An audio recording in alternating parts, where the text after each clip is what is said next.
नाजरीन अस्सलाम वालेकुम। मैं हूँ हाफिज़ एहसान इलाही। मेरे तमाम भाइयों को ईद मुबारक। आज मैं आपके सामने हाज़िर हुआ एक नई वीडियो के साथ, क्योंकि मैं सोशल मीडिया पे देख रहा हूँ, फेसबुक पे एड्स वगैरह और बहुत चीज़ें देख रहा हूँ जीवन गार्लिक के बारे में। जीवन गार्लिक 2018 से पाकिस्तान में काश्त हो रहा है और आज 5 साल बाद ये जीवन गार्लिक के बारे में अफवाहें उड़ रही हैं कि जीवन गार्लिक जो है वो फ्रॉड है। चलो भाइयों, मैं आपसे सवाल करना चाहता हूँ कि जो जीवन गार्लिक फ्रॉड है तो फिर वो 2018 से काश्त क्यों हो रहा है? अगर जीवन गार्लिक वाकई फ्रॉड है तो हमारे पाकिस्तान के सदर आरिफ अलवी ने डॉक्टर हुमायूं खान की अहलिया और उनके बेटे को तगमा एजाज क्यों दिया? जीवन गार्लिक अप्रूव्ड है। जीवन गार्लिक अगर अप्रूव्ड नहीं है तो फिर लोग क्या पागल हैं जो इसे लगा रहे हैं, जो इतना पैसा खर्च कर रहे हैं? जीवन गार्लिक की हिस्ट्री क्या है? जीवन गार्लिक डॉक्टर हुमायूं खान की 10 साल मेहनत का नतीजा है, जो 2018 में मंजर आम पे आया और जिंदगी वफा ना कर सकी तो 2019 में कोरोना के इन्फेक्शन की वजह से डॉक्टर हुमायूं खान खाल के हकीकी से जा मिले।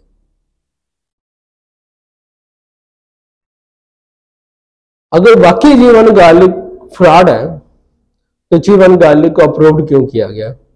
जीवन गार्लिक वाकई फ्रॉड है तो डॉक्टर हुमायूं खान के अहलिया और बेटे को तगमा एजाज क्यों दिया गया? आप मुझे ये बताएं पहले। भाइयों, हम जो चाइना से गार्लिक लहसुन इंपोर्ट कर रहे हैं वो तकरीबन 80 से 90% हम लहसुन जो बाहर से इंपोर्ट कर रहे हैं, और जीवन गार्लिक हमारे पाकिस्तान की आन शान और बान है। इसकी इतनी पैदावार है कि हम इसे इंपोर्ट करने की बजाय एक्सपोर्ट कर सकते हैं आने वाले चंद सालों में। अभी तक तो ये जो जीवन गार्लिक है वो सीड की मद में चल रहा है, तो जब ये मंडी में आएगा तो इसका ये रेट नहीं रहेगा। आप देख सकते हैं कि जो पहले रेट था, जो पिछले साल रेट था, इस दफ़ा वो रेट नहीं रहेगा। जब इसका सीड पूरा हो जाएगा, ये मंडी में आना शुरू हो जाएगा, तो इसका वो रेट नहीं रहेगा। अब रही बात कि ये जीवन गार्लिक को फ्रॉड क्यों कहा जा रहा है? जीवन गार्लिक को फ्रॉड के पीछे एक बहुत बड़ी पॉलिसी है, क्योंकि हम चाइना से जो गार्लिक है वो हम 90% इंपोर्ट करते हैं। तो जो 90% गार्लिक इंपोर्ट होता है उस पर करोड़ों रुपए के घपले होते हैं। जो हमारी माफिया बैठी होती है वो करोड़ों अरबों रुपए के घपले कर रही होती है। तो उनको ये बात कैसे हजम होगी कि ये जीवन गार्लिक है, जो पाकिस्तान का अपना गार्लिक है, वो मंडियों में आना शुरू हो गया तो इंपोर्ट की जरूरत नहीं पड़ेगी, बल्कि इसकी इतनी पैदावार है कि आने वाले चंद सालों में हम इसे एक्सपोर्ट करना शुरू कर देंगे। तो उनको ये बात कैसे हजम होगी? उन्होंने इस पे एक पॉलिसी बनाई कि हम इसे कामयाब ना होने दें, इसे मंडियों में आने ना दें। उन्होंने अफवाहें उड़ानी शुरू कर दी। उन्होंने अफवाहें उड़ाने शुरू कर दी कि जीवन गार्लिक अप्रूव्ड ही नहीं है, जीवन गार्लिक फ्रॉड है, जीवन गार्लिक ये है, जीवन गार्लिक वो है।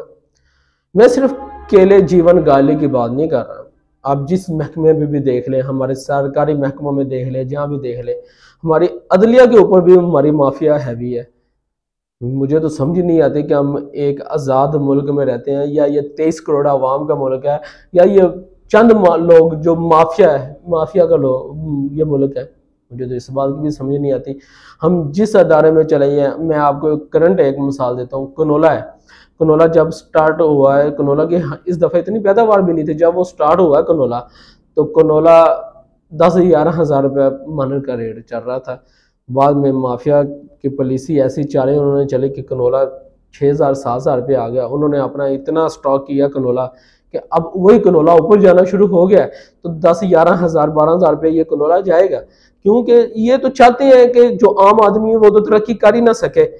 कोई जिम्मेदार को ये आगे बढ़ने देंगे नहीं। एक जिम्मेदार है, वो काश्त करता है, उस पर मेहनत करता है, उसके सांस सूखे होते हैं कि कोई बीमारी आ रही होती है, उस पर स्प्रे करता है, उस पर सब कुछ करता है। इतनी मेहनत करने के बाद, इतनी परेशानियां उठाने के बाद उसे जब मंडी में लेके जाता है, उसका हक भी नहीं उसे मिल रहा होता। ये तो हम माफिया के वो हमें आगे क्यों बढ़ने देगी? अगर हम आगे बढ़ गए तो उनको नुकसान होगा। तो माफिया कैसे चाहेगी कि ये जो जीवन गालिक है ये मंडी में आए? उनको तो करोड़ों अरबों का नुकसान है इससे। तो जब ये मंडी में आएगा इसका ये रेट नहीं रहेगा। ये तो हमें खुद सोचना चाहिए ना कि अल्लाह ताला ने हमें शऊर दिया हुआ है कि हम एक बात सुनते हैं, एक अफवाह सुनते हैं, तो हम उसके आगे उसे फैलाना शुरू कर देते हैं। पहले हमें खुद चाहिए कि हम उस पर रिसर्च करें, ये अफवाह ठीक है या नहीं ठीक है। हमें खुद चाहिए कि हम उस पर कंप्लीट रिसर्च करें। रिसर्च, कहीं कब्जा माफिया बैठी हुई है, कहीं सरकार पे माफिया हैवी हुई है, क्योंकि सरकार पे माफिया इन्वेस्ट करती है उन्हें जिताने के लिए, तो उन पे हैवी होना ही है माफिया ने। हमारी सियासत में माफिया, हमारी हर जगह में माफिया है। वो पाकिस्तान को दिमक की तरह खा रहे हैं हमारे मुल्क को, लेकिन हमें इसकी परवाह ही नहीं है। जो पहले 2 टाइम की रोटी खा के सोता था यहाँ, उसे 1 टाइम की भी रोटी प्रॉपरली नहीं मिल रही।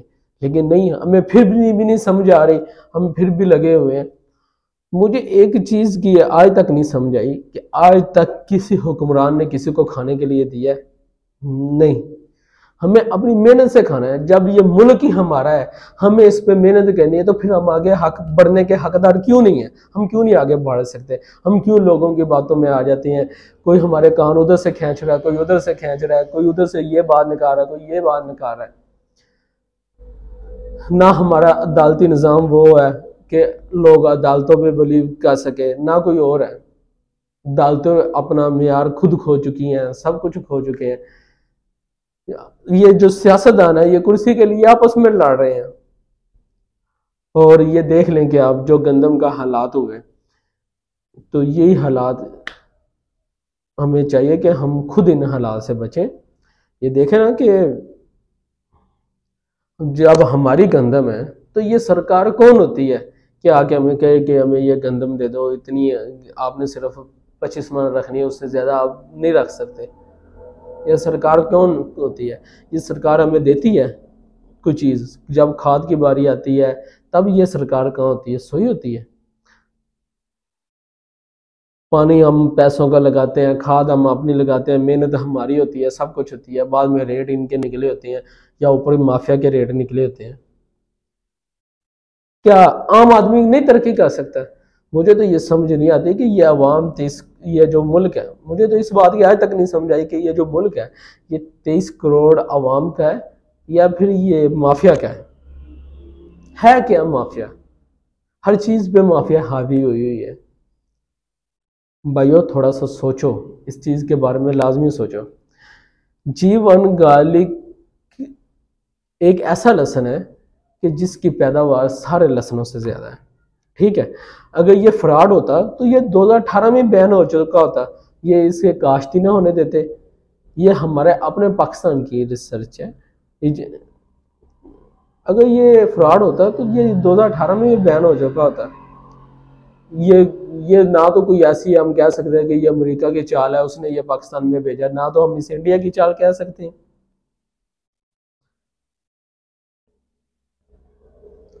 बॉस ये हमारे पाकिस्तान का अप्रूव्ड है, डॉक्टर हुमायूं खान की 10 साल मेहनत का नतीजा है। NARC national agriculture research council से अप्रूव्ड है ये।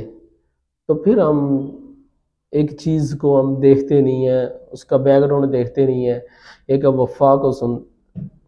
अफवाह को सुनते हैं हम और उसी पे हम अमल करना शुरू कर देते हैं। तो हमें नहीं चाहिए ना वो इस पे अमल करना।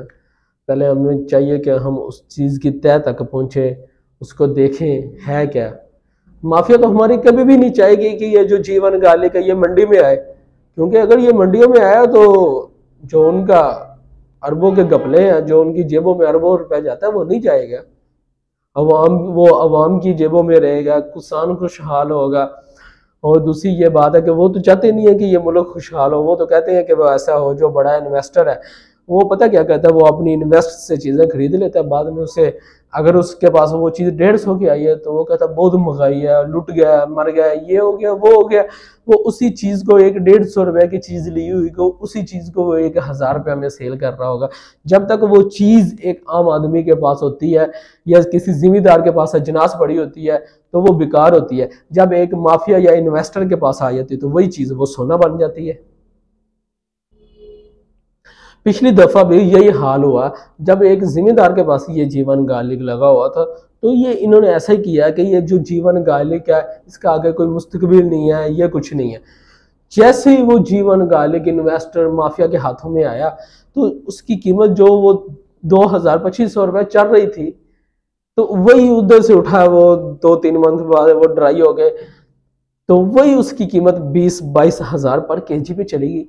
इस चीज़ की मुझे तो समझ नहीं आई कि जब एक आम आदमी के पास चीज़ होती है वो आम चीज़ होती है, जब वो किसी इन्वेस्टर या तगड़े लोगों के पास चली जाती है तो वो भाई सोना बन जाती है, हीरे जवाहरात उसमें आ जाते हैं। ये हमें इस चीज़ का खुद फैसला करना चाहिए कि हमें आगे बढ़ना है या नहीं बढ़ना। देख रहा हूँ मैं भी कि जो गरीब है वो गरीब से गरीब तर होता जा रहा है। जो एक टाइम की खा के सोता था वो एक टाइम के खाने से भी मजबूर हुआ पड़ा है, और जो जो एक टाइम के खा के सोता था उसे एक टाइम की भी नहीं मिल रही, और जो 2 टाइम के खा के सोता था उसे एक टाइम का खाना बड़ी मुश्किल से नसीब हो रहा है। तो देखे ना कि हम जो ताज़ा करते थे, ताज़ा करके एक दिन में अपना आके खाते थे, उनको वो नहीं मिल रहा। तो हमें फैसला करना चाहिए ना कि ये मुल्क हमारा है, तो हमें इस पे फैसला करना चाहिए। अगर वाकई मेरी बात आपको अच्छी लगे, मेरी ये वीडियो अच्छी लगे तो इसे शेयर करें, लाइक करें और मेरे चैनल को सब्सक्राइब करें ताकि लोगों को फ़ायदा हो सके। जितने लोगों के पास ये मेरी बात पहुंचेगी उतने लोगों का ये फ़ायदा होगा। तो इसलिए हम लोगों की बातों में ना आए, हम एक चीज़ की तह तक जाएं, हम उसके पहले कंप्लीट रिसर्च करें, फिर हम उस पर देखें कि हमने क्या फ़ैसला करना है। हम एक चीज़ है, हम उसे सुनते हैं, सुनने के बाद हम अपने उस पर नेगेटिव कमेंट देना शुरू कर देते हैं, तो बहुत हमें पॉजिटिव सोचना चाहिए। अगर ये जीवन गालिक है, अभी तो ये सीड है, जब ये मंडी में आएगा तो इससे किसका फ़ायदा होगा। जहाँ पे आपको ये अभी 300 रुपये किलो मिल रहा है तो ये 300 रुपये किलो आपको नहीं ना मिलेगा। जितनी इसकी पैदावार ज़्यादा होगी उतना आपको फ़ायदा होगा ना। ये 150 रुपये किलो भी आएगा आने वाले। अभी वक्त के साथ साथ यहाँ चलना चाहिए। अभी आप कह रहे हैं कि ये सोना है, ये क्या है, अभी तो इसका सीड ही नहीं प्रॉपर हुआ। जब ये सीड इसका हो जाएगा तो आखिरकार ये मंडियों में ही आना है। इसी चीज़ का तो डर माफिया को पड़ा हुआ है। तो उनकी जो चालें हैं उनमें तो हमारे आवाम के साथ लोग हैं वो मिल के उनकी चालें कामयाब हम खुद ही करते हैं। जब हम उस पर रिसर्च करेंगे, सब कुछ करेंगे तो वो कामयाब नहीं होंगे। उनको तो हमारी सपोर्ट मिल रही है कामयाब होने में। Thank you. अल्लाह हाफिज़।